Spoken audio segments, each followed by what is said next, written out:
and we're back underway.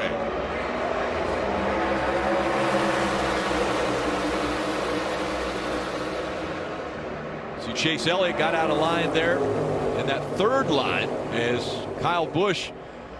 Steve, you said the goal was to get out in front and go as hard as you can until you have to come to pit road. We heard Denny Hamlin. No, I'm sorry, it was Chase Elliott in his interview that said, well, you just want to be the front of your strategy. Oh, man, big wreck. Oh, and hit again. Oh, that's impact. a 24 of William Byron. A.J. Allmendinger, the 16, involved as well.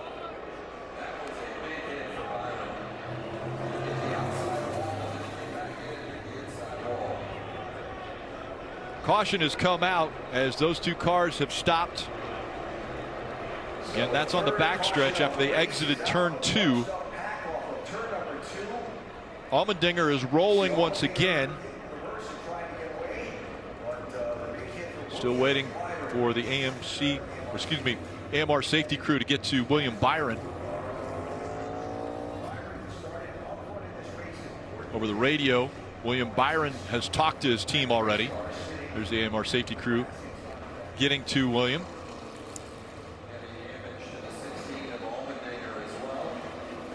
We talk a lot about, the fame of this racetrack and the historic nature because it is front and center. But you've mentioned it a few times, this just overall speed. We've seen over 200 miles an hour, a football field a second at the end of these long straightaways. And it's not very wide. I mean, you look, there's a little bit of grass, that soft wall, so you can get more than one hit, right? You can get outside and inside wall. With these restarts, we've seen how important track position is. And that means on these restarts, that's your time to get it. That's your chance to go make something happen. Good shot there of seeing William climb out of the car. Here's how it happened. Oh, somebody got into the right rear of...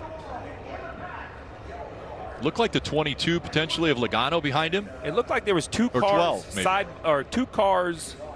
or three cars, 3 wide. Let's take a look right here. You see, you're going to see it right here, the 21, 41, and 24. So the 41, if we back that up and watch that one more time, the 41 is trying to get 3 wide between the 21 and the 24, trying to make it 3 wide. I don't believe Harrison Burton or William Byron knew that they were 3 wide. This will be a great look right here. Oh, they're hitting each other there. So he's in his right rear quarter panel. You're right. It was just everybody, 3 cars. Here you go. Here's a great shot of it, Steve. So stop it right there. Stop it right there. So the 14 car, they are touching those 2 cars, the 24 and the 14. They're hitting each other there.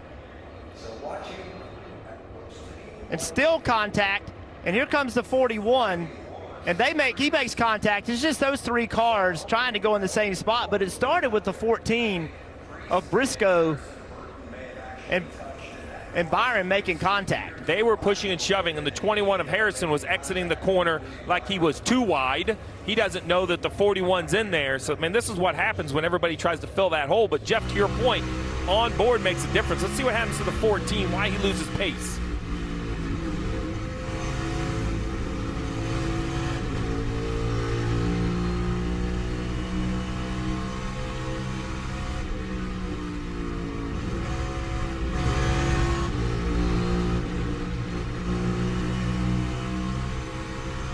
It's crazy. I think he went down to 3rd gear. Yeah, that's where it all started. Was he lost pace? It's just tight racing. I mean, at the end of the day, it's what we said earlier. You just got to push and make everything happen. Right, so it's easy to say, okay, who's at fault or what's the cause? Well, the 41 going 3 wide is the cause of the accident, but I don't blame Ryan Preece, because if you don't try to go in that hole, what do you say, Jeff? You're never going to go anywhere, right?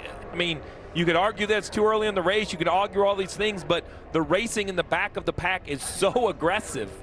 You almost just have to make some stuff happen. And you see right here, the 5-time Brickyard winner himself, he knows this place. And you see his frustration, and he sees it as like, why is this happening back here? But these restarts, if you watch 20th to 36 on every restart, I can't believe we ever have green flag racing. I can't believe